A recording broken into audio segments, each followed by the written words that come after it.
We're getting ready for the 4th of July and many people will be firing up the grill, but a few common mistakes could turn your cookout into a bust.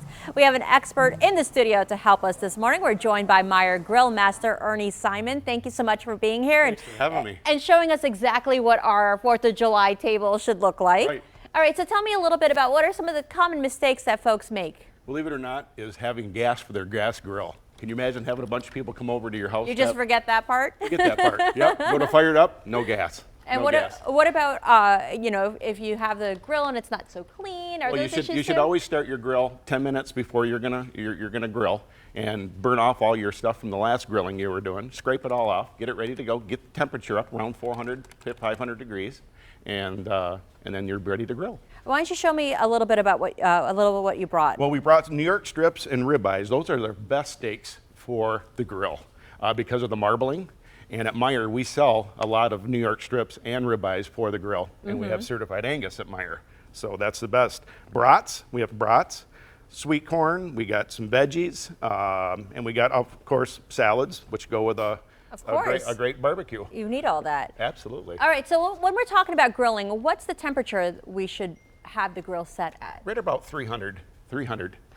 Yeah, to grill your steaks. And you want to, and what people do is they forget that your steak will, after you take it off the grill, it actually cooks longer after you take it off the grill. So after you take it off? Yes, it will cook longer. So when you want a temperature of 145, you should take it off at about 135, 130, and then set it on a plate, let it rest, and it will actually cook longer. And that's something that people don't really realize, and they wonder why their steak is so well done. It's because they overcook it. What if you cook with coal? Charcoal? Charcoal. Okay. Sorry, yeah, coal. Don't use. I don't grill. That's okay. That's okay. One of the biggest things is people use lighter fluid. Okay. And lighter fluid will taint your. It has a. It'll make it worse. Yes, it does. I'm going to tell my husband that. He Yes. uses it all the time. And use a chimney. Okay. And you start your charcoal ahead and you put it on. It's all ready to go. But the charcoal lighter fluid it'll make a smell and a taste. Tell me, lid on, lid off?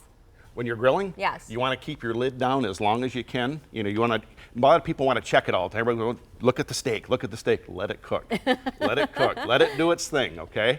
Yes. And so tell me why a meat thermometer is so important and like you should keep it near. Well, you should always have a meat thermometer when you're cooking out on the grill, but you just don't want to overcook. Some people like them medium rare, some people like them well done. So if you're out there grilling, you can check each steak, and you know exactly where you're at. There's some real good people out there grilling that can just go out and touch it with their finger and say, well, that's what I was going to say. Well, Ernie, tell me a little bit about these cuts here, though, because I know that that's also important when you're talking about grilling steaks, like picking the right cut, right, Absolutely.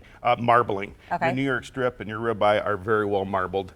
T-bones and porterhouse are also very nice steaks to put on the grill, and it's all because of the marbling. And at Meyer, we handle, we cut all Angus certified Angus, and the certified Angus has very good marbling in it, and it's always tender, always tender. And real quick, talk about vegetables, putting them on the grill. Oh yeah, you don't want to cook them well done.